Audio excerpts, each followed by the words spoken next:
નમસ્કાર દર્શક મિત્રો, હું છું બાબા સૈયદ વિજાપુરની ખબરમાં આપનું સ્વાગત છે। પિલવઈ ખાતે જમીન ચકાસણી પ્રયોગશાળા કાર્યરત। મહેસાણા પાટણના ખેડૂતોને સસ્તી સેવાનો લાભ લેવા અપીલ। સમાચાર વિગતવાર જાણીએ તો મહેસાણા અને પાટણ જિલ્લાના ખેડૂતો માટે ખુશખબરી છે। વિજાપુર તાલુકાના પિલવઈ ખાતે જમીન ચકાસણી પ્રયોગશાળા પૂર્ણ કાર્યરત થઈ છે। અહીં ખેડૂતોના ખેતરની માટી તેમજ સિંચાઈ માટે વપરાતા પાણીના નમૂનાઓનું વૈજ્ઞાનિક પૃથ્થકરણ કરવામાં આવે છે। મદદનીશ ખેતી નિયામક જમીન ચકાસણી પ્રયોગશાળા રશ્મિકાબેન પટેલે જણાવ્યું હતું કે ખેડૂતોએ પોતાના ખેતરમાંથી નિયમ મુજબ માટી અને પાણીના નમૂના એકત્ર કરીને પિલવઈની પ્રયોગશાળામાં પહોંચાડવાના રહેશે। દરેક નમૂના માટે માત્ર 15 રૂપિયાની નામપાત્ર ફી ભરવાની રહેશે।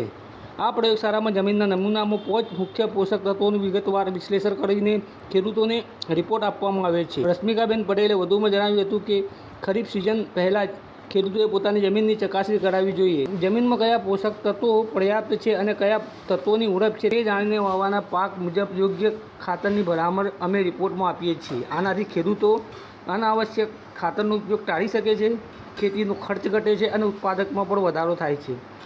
ખેડૂત ખાતેદારોને અપીલ કરવામાં આવી છે કે તેઓ તરત જ આ સરકારી સેવાનો લાભ લે અને પોતાના ખેતરની માટી તેમજ પાણીની ગુણવત્તા જાણીને વૈજ્ઞાનિક રીતે ખેતી કરે। નમૂના મોકલવાનું સરનામું છે મદદનીશ ખેતી નિયામકની કચેરી, જમીન ચકાસણી પ્રયોગશાળા, પિલવઈ, તાલુકો વિજાપુર, જિલ્લો મહેસાણા। આ પ્રયોગશાળાની સેવા લેવાથી ખેડૂતોને ન માત્ર આર્થિક લાભ થશે પરંતુ જમીનની ફળદ્રુપતા પણ વધારી શકાશે। સમાચાર અપડેટ લઈને ફરીથી મળતા રહીશું। ત્યાં સુધી આપણી ચેનલ વિજાપુરની ખબરને લાઇક કરો, સબસ્ક્રાઇબ કરો, કોમેન્ટ કરો, ખાસ કરીને સમાચાર શેર કરો જેથી લઈને દરેક આપણા ખેડૂત સુધી સમાચાર પહોંચે એનો લાભ મળે।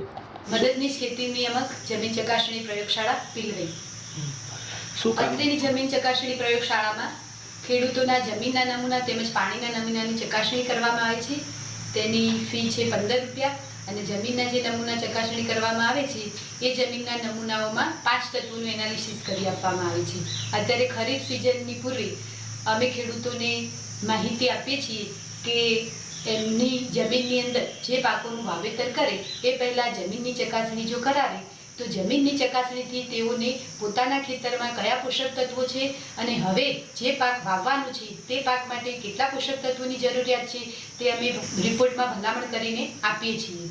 આ ભલામણ મુજબ જો ખેડૂત ખાતર વાપરશે તો એને ખાતરની બચત પણ થશે અને ખર્ચ પણ ઓછો થશે। અત્યારે પાટણ અને મહેસાણા જિલ્લાના જે ખેડૂતો છે એમને આપણે એમના માટે ત્યાં જમીન ચકાસણી પ્રયોગશાળા છે એટલે આપણે એ વિસ્તારના ખેડૂતોને તમામ ખેડૂતોને આપણે માહિતી આપીએ છીએ કે તે લોકો પોતાના ખરીફ સિઝન પૂર્વે એક રિપોર્ટ કરાવે। તે ખેડૂતોને મેસેજ આપવા માંગીએ છીએ કે જમીન ચકાસણી કરાવીને જ આપણે ખેતરમાં ખાતર નાખવું જોઈએ કે જેથી આપણે વધુ પડતો ખાતરનો વપરાશ કરવાથી જે આપણી જમીન બગડી રહી છે એ જમીનને આપણે બચાવી શકીએ। જમીન એ આપણી માં છે એમ સમજી અને વધુ પડતા ખાતરોનો ઉપયોગ આપણે ટાળવો જોઈએ।